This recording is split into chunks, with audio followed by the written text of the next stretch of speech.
Well, as the music suggests, we are taking off something, and that is our mask, apparently. So, welcome back to the Now Show. So, while some sectors of the business remain apprehensive about the removal of the mask mandate, which was lifted yesterday, July 17th, the Tobago Business Chamber welcomes the voluntary wearing of masks. To talk more about their stance is the president of the Tobago Business Chamber, Mr. Martin George. Mr. George, good morning. Thank you so much for joining us on Now. Yes, hi. Good morning to you, and good morning, Trinidad and Tobago.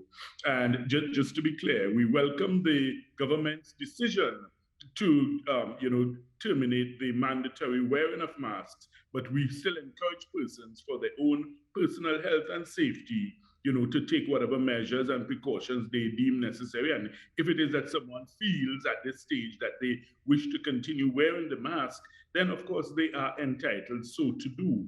The challenge arises for businesses where you may have a business owner who says, hey, listen, I want to continue putting this mask mandate in place for my patrons, my customers, even my employees. And I think that's where we are going to see the interesting, conundrum emerging, because the Was. question now is, are you forcing a customer to wear a mask in order to come into your business place? And what if the customer says, well, I have my rights and I don't feel I should have to wear it. The government has suspended the mask mandate, so why you as a private business owner, you're insisting on it? But then the flip side to that is, I mean, we do have, for instance, some places, restaurants, clubs, bars, where they, for instance, may have a dress code. In fact, I think there was one commercial bank which had a dress code saying no hats or caps, allowed inside the bank. So the fact of the matter is, as a private business owner, you are entitled, I guess, to set your terms and conditions, as it relates to your dress code for But, Mr. entry. George, You know, yes. so, of course, the businesses will have their stance, but as the president of the chamber, have you been talking to businesses and advising them that maybe it should be voluntary in an effort, of course, to rebuild the economy now that places are open, especially in Tobago?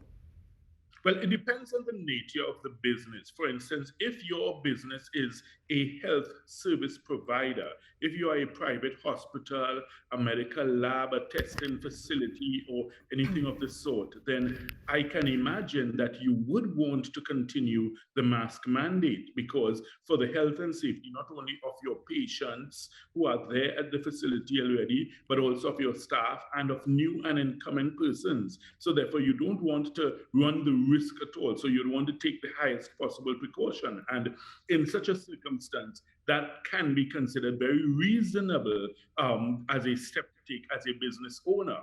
In other types of businesses, of course, it would be up to the individual business owner to determine what level of protection they want to institute.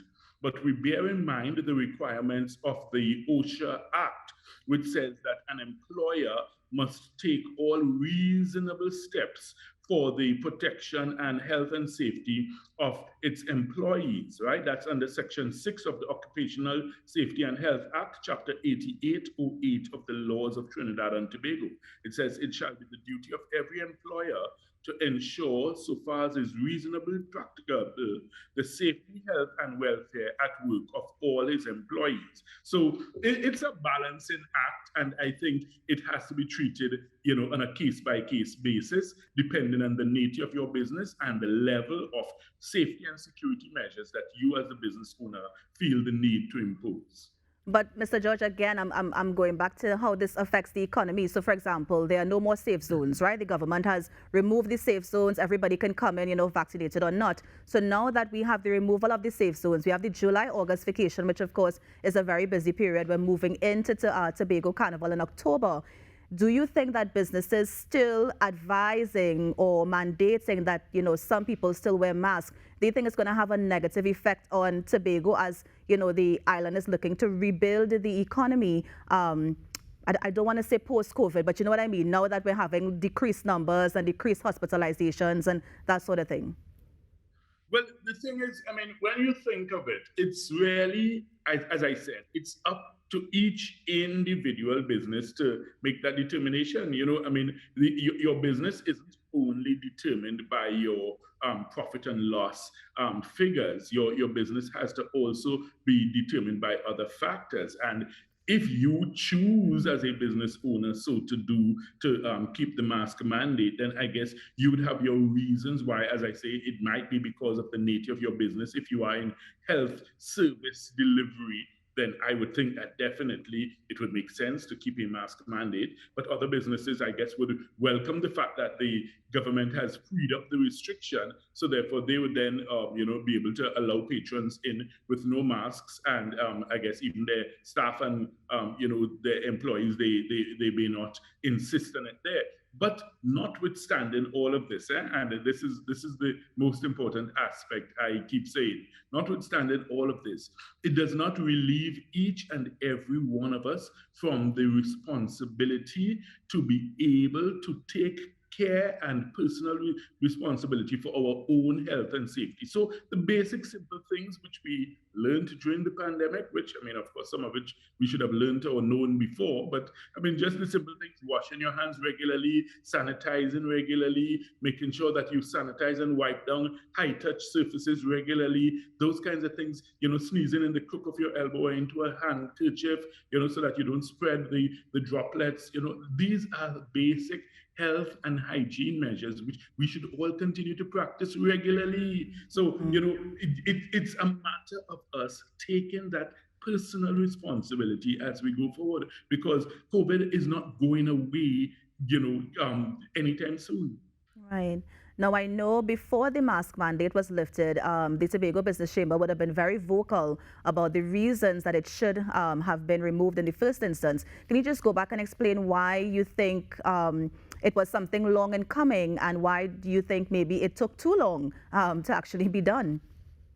Well, if one looks at worldwide trends, one would recognize that many other countries had long since removed the mandate, and they had decided that, look, we have to learn one way or the other to, I mean, it may sound a little bit harsh, but you have to learn to live with COVID and you have to learn to die with COVID. So, in other words, it comes down to a question of the personal responsibility for your health and safety.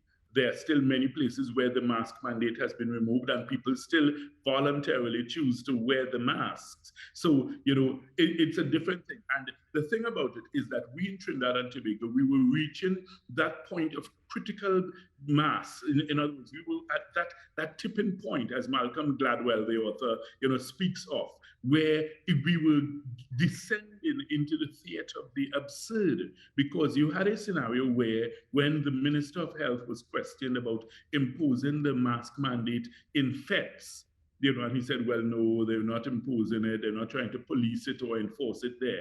And you ask yourself, really? So you have thousands of people jumping up, hugging up, whining, grinding, jamming, shouting, laughing, talking in each other's faces in affect.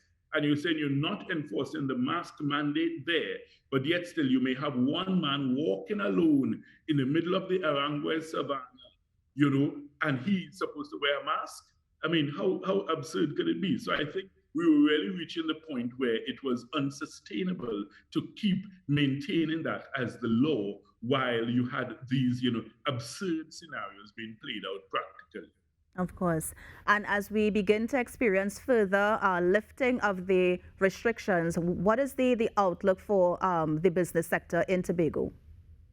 Well, the thing is, I think the outlook is quite good. It's quite positive. I think there's a lot of anticipation in terms of the proposed Tobago Carnival.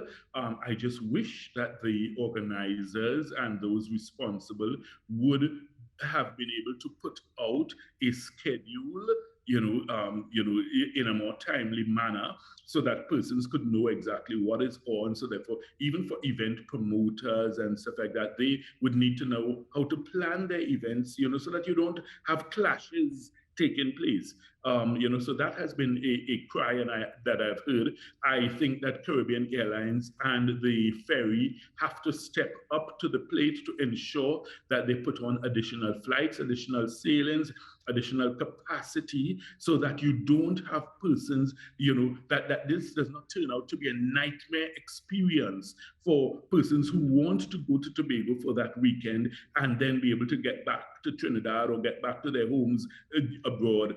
So therefore we want to ensure that there's that smooth, seamless transfer of persons between the islands. It's a 15-minute flight. It can't be difficult to manage that, if you understand me. So therefore, we are hoping that all these sectors are able to pull together, work together, coordinate their activities to ensure that this really is a successful first start, because the point is you want it to eventually become a feature on the calendar. So therefore, you would want it to be something that, after Miami Carnival in October, people know, well, the next carnival on the calendar of carnivals is Tobago Carnival. So you want to get it right first time. I, as yet, I'm not hearing enough information. I'm not seeing enough from the organizers and planners to convince me as yet that everything appears to be, where it should be. Where it should be, but yes. maybe they are working quietly behind the scenes, and maybe they will surprise us all with the results. Well, we wait to see, of course, Mr. George. But as of now, let me thank you so much for, coming on the Now Morning Show and just sharing, the perspective of the Tobago Business Chamber. Thank you so much. It's always a pleasure, and a great morning to you and your fantastic team at TTT and the Now Morning Show. Of course, you too. And that was President of the Tobago Business Chamber, Mr. Martin George, just giving the Chamber's view on the lifting of the mask mandate, which of course was lifted on this Sunday, July 17th. You're on the Now Morning Show. Take a break. We'll be right back.